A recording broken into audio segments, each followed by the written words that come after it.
Hey there, zombie enthusiasts. Welcome to the Drunken Zombies podcast, where we serve up daily a dose of addictive zombie stories.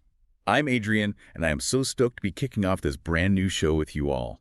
Get ready for fun, scary, and seriously masterful storytelling.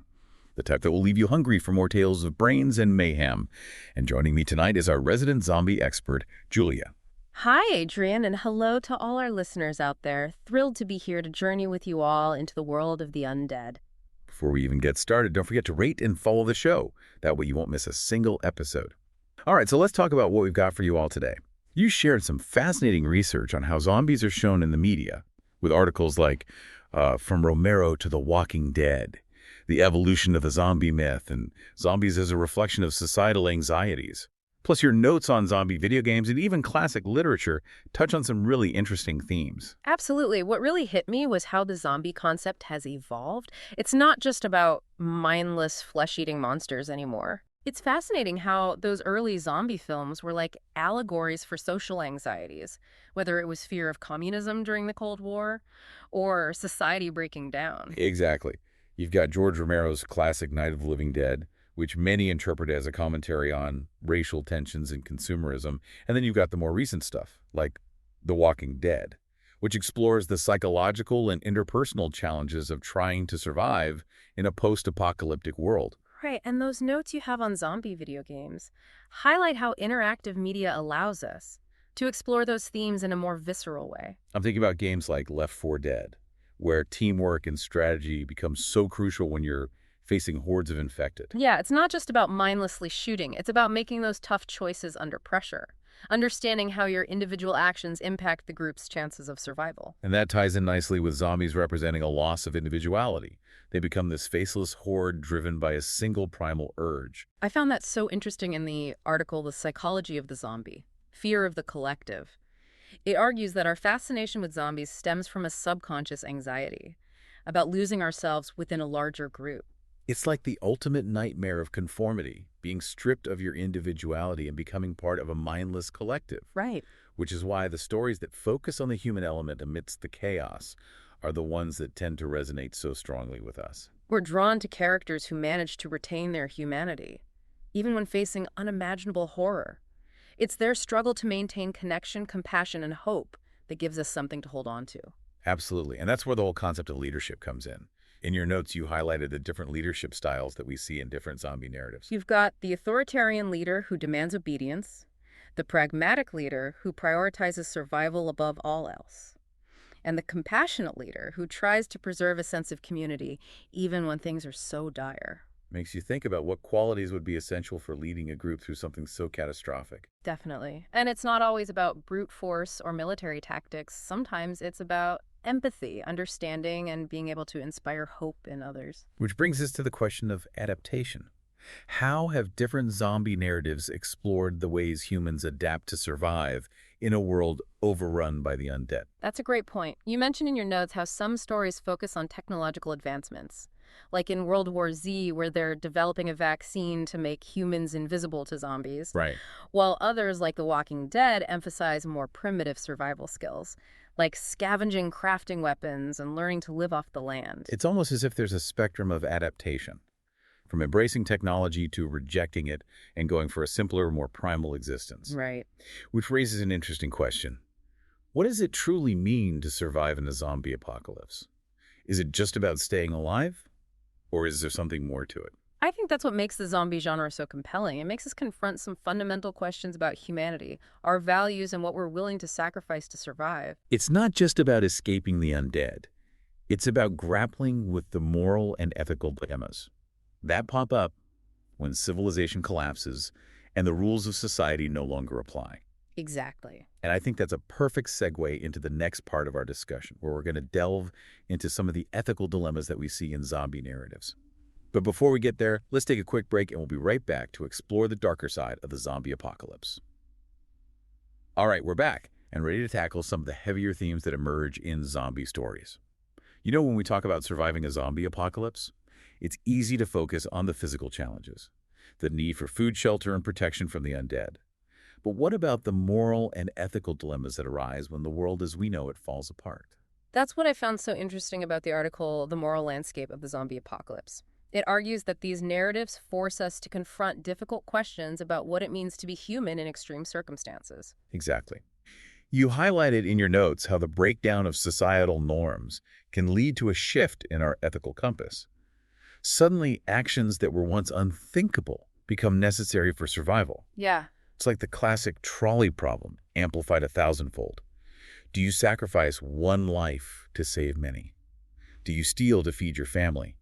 These are the kinds of choices that characters in zombie stories are constantly grappling with. And there's no easy answer. It's not always clear what the right thing to do is, Right. which is why I think these narratives are so thought-provoking. They force us to examine our own values and beliefs. One of the most common dilemmas we see is the conflict between individual survival and the good of the group. You mentioned this in your notes on The Walking Dead. Mm-hmm. Think about the character of Shane. He's willing to do whatever it takes to protect himself and the people he cares about, even if it means betraying the group's trust or resorting to violence. He represents that primal instinct for self-preservation, which can be at odds with the need for cooperation and community in a post-apocalyptic world.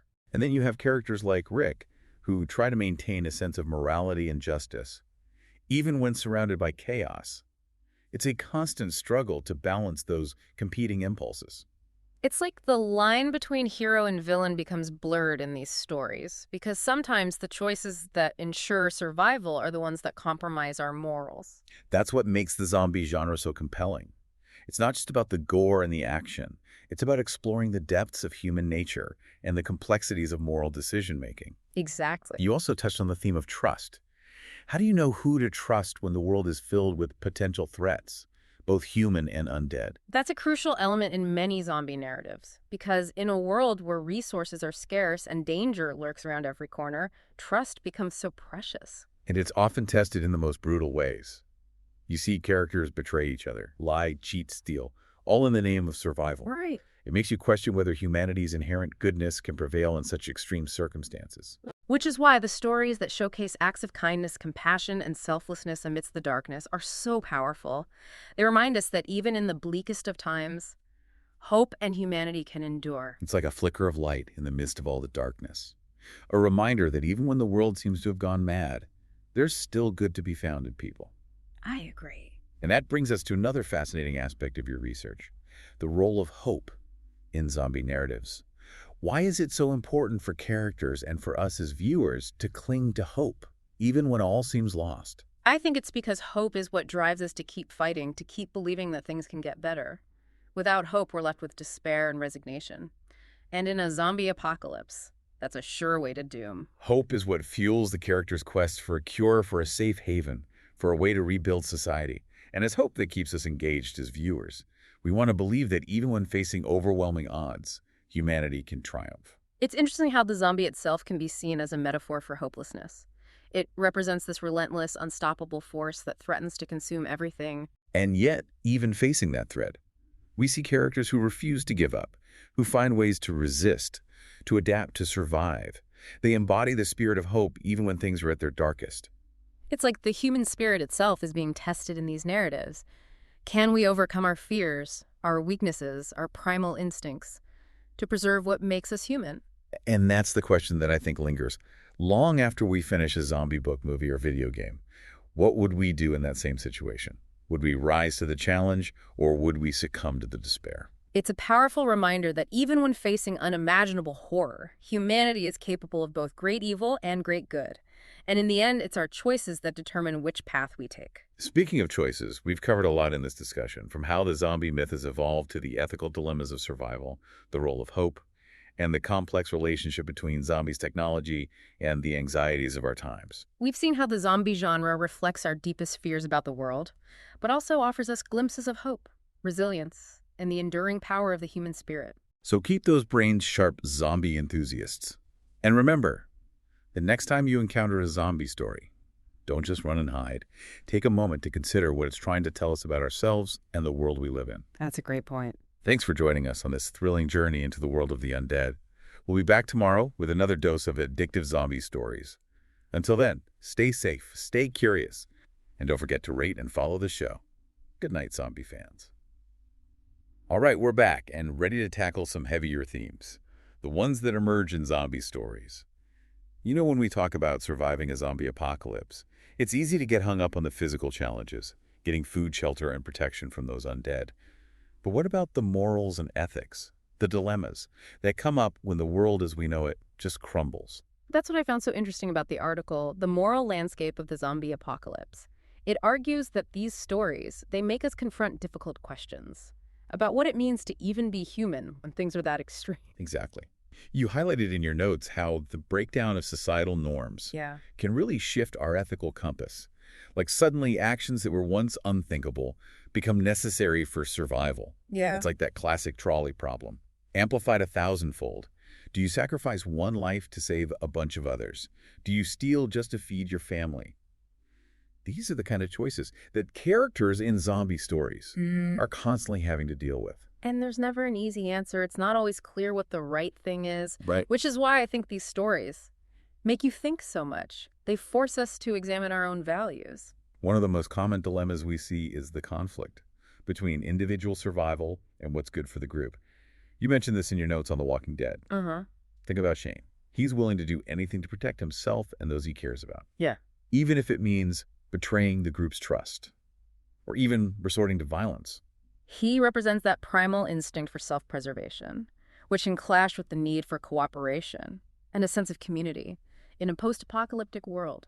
Right, and then you've got characters like Rick, who are trying to maintain some sense of morality and justice, even when there's chaos all around. It's like this constant struggle to balance those two. It's like that line between hero and villain gets all blurred, because sometimes the choices that keep you alive are the ones that make you compromise your morals. That's what makes the zombie genre so interesting. It's not just about all the gore and action. It's about exploring what it means to be human and the tough choices you got to make. Exactly. You also touched on trust. Like, how do you know who to trust when everything around you could be a threat, either human or undead? That's so crucial in so many zombie stories. Because in a world where resources are scarce and there's danger everywhere, trust becomes something you really value. And it's often tested in the most brutal ways. You see characters betraying each other, lying, cheating, stealing, all to survive. It makes you wonder if humanity's goodness can even survive under those kinds of circumstances. Which is why those stories, the ones that show kindness, compassion, and selflessness, even when things are so dark, those are the powerful ones. They remind us that even in the bleakest of times, hope in humanity can still exist. It's like a tiny light in all that darkness. A reminder that even when the world seems crazy, there's still good in people. And that leads us to another interesting part of your research, the role of hope in zombie stories. Why is it so important for the characters and for us watching to hold on to hope even when things seem hopeless? I think it's because hope. It pushes us to keep fighting, to believe that things can get better without hope. There's only despair and giving up. And in a zombie apocalypse, that means you're done for. It's hope that fuels those characters, their search for a cure, for a safe place, for a way to rebuild everything. And it's hope that keeps us hooked as viewers. We want to believe that even when the odds are stacked against you, humanity can still win. It's fascinating. The zombie itself can be seen as this metaphor for hopelessness, this unstoppable force that wants to destroy everything. And yet, even with that threat looming, we see those characters who just won't give up. They find ways to fight back, to adapt, to live. They are hope, even in the darkest times. It's like humanity itself is being put to the test. Can we overcome our fears, our weaknesses, our instincts to save what makes us human? And that's the question that sticks with you. Long after you finish a zombie book or movie or game, what would I do? Would I rise to the occasion or just give in to despair? It's powerful. Even when facing something so horrible, we can be both good and evil. And ultimately, it's our choices that matter. Speaking of choices, we've covered so much.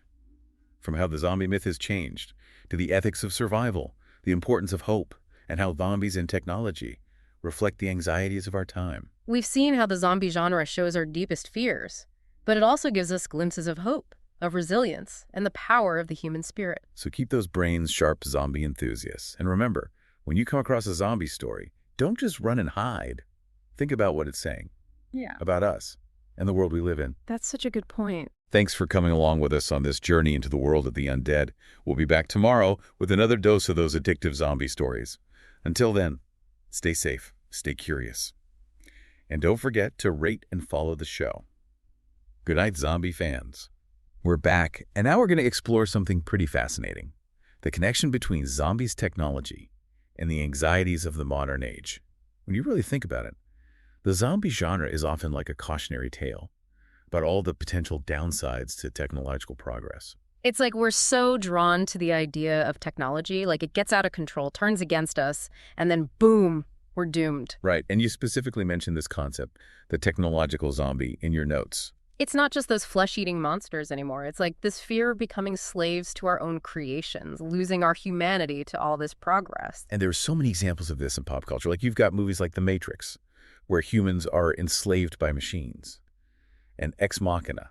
Yeah. It's all about the ethics of AI. And even in like the more traditional zombie stories, technology often plays a part in how the outbreak even starts. Like maybe it's a virus from a lab, a bioweapon gone wrong, or some other tech mishap that unleashes the undead. It's like it all comes back to our fears Mm. about what happens when we get too clever. And it's not just about how the zombies are created, it's also about how technology shapes our response. Yeah. You mentioned in your research how some stories show technology as this tool for survival. Like fancy weapons, or communication systems, Yeah. or even medical stuff to fight the infection. But then other stories make technology the problem. Right, like it makes the threat even worse and Yeah. harder to control. It's like there's this debate within the zombie genre. Is technology going to save us or destroy us? I think that ties into what we were talking about before, about losing your individuality because of technology. Totally. Like we depend so much on smartphones, social media, all that stuff. Sometimes it feels like it's controlling us, not the other way around. Like we're becoming a bunch of zombies. Just scrolling and scrolling, Uh, detached from the real world. and that fear of losing ourselves to technology. Mm-hmm. You see it in how the zombies themselves are portrayed. They're like this symbol of mindless consumption, just driven by one basic urge, kind of like how we can feel consumed by all the digital stuff. It's such a powerful metaphor. No wonder the zombie genre is so popular. Yeah. But it's not all bad.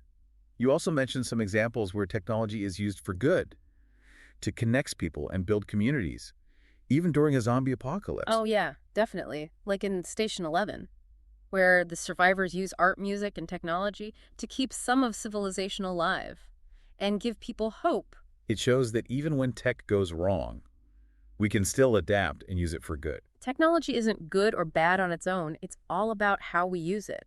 And I think that's a key takeaway from all this.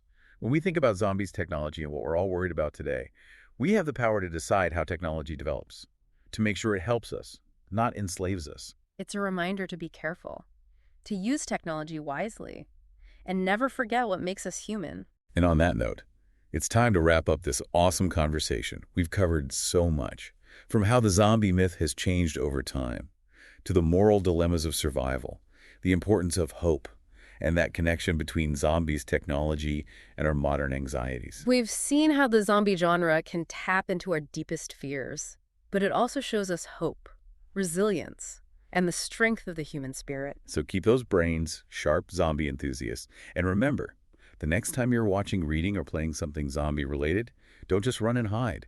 Think about what it's telling you about yourself and the world around you. That's a great way to put it. Thanks for joining us on this thrilling trip into the world of the undead. And make sure to tune in tomorrow for another dose of those addictive zombie stories. Until then, stay safe out there, stay curious, and don't forget to rate and follow the show. Good night, zombie fans.